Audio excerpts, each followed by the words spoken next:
Hello, magandang gabi. Ayan, magluluto tayo ng ating dinner.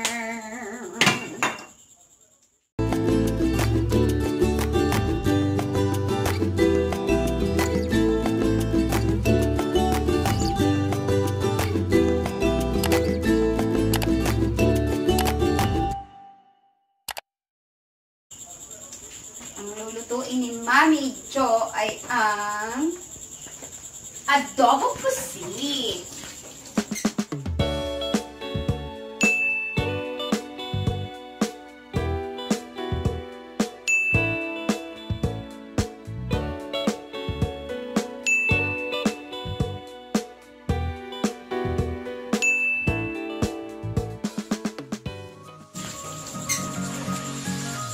Okay, mainit na yung mantika. Lagay na natin yung ating onions.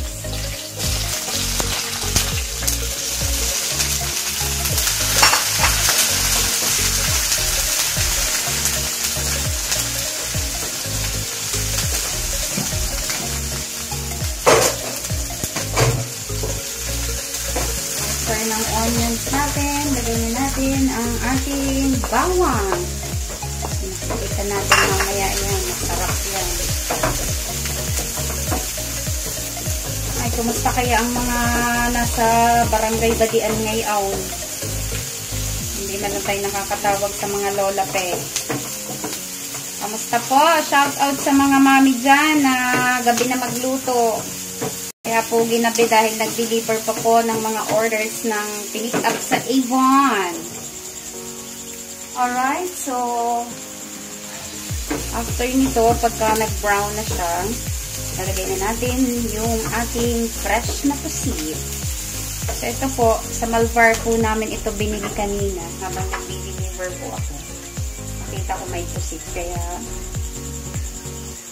lalagay na po natin. Ayan. Sabi ko, ayan, may pusit. Paborito ni Ate Lacey.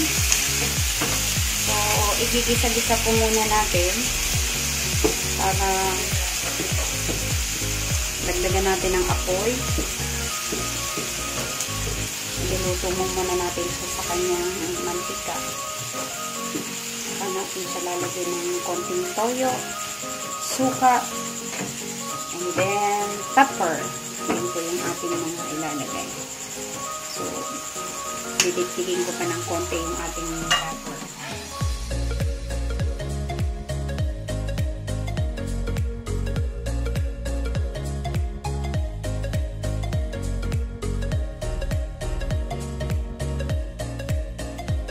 Tutubig to yung mga ganitong klase ng niluluto, mga nagtutubig to, kaya makaya na natin siya tutubigan. So, lalagyan natin ng konting asin, small amount of salt, put pepper, right, ting, and then sabi ko nga, pag ako nagluluto, hindi ako naglalagay ng betchin. So, again, a small amount of sugar. Right? So, wait lang natin. Pagka yung lumambot na.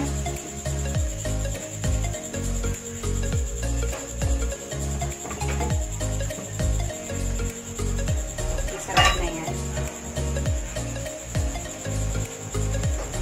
Ayan. Konting toyo. Lagyan natin ng konting toyo, konting suka. Yung suka, ang purpose nito pang ano to, pang tanggal ng lansa ng pusit. Siyempre masarap yan. A few minutes later.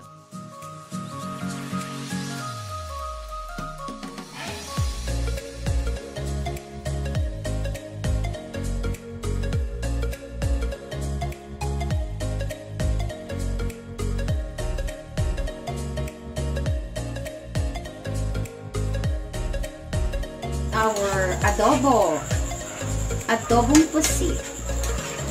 Quick adobong pusit. Yan. Yan ang ating title ng niluluto natin ngayon. So, kaya nagabihan na si Mami Ushi dahil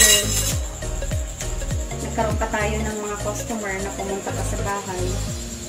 Kaya in-entertain muna natin bago nakapaghiwa ng bawang sibuyas and then pusit. So, yun po. A few moments later.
Hi mga kamami! Maraming salamat sa panonood ng ating adobong pusit ngayon. So, don't forget to like, comment, and share.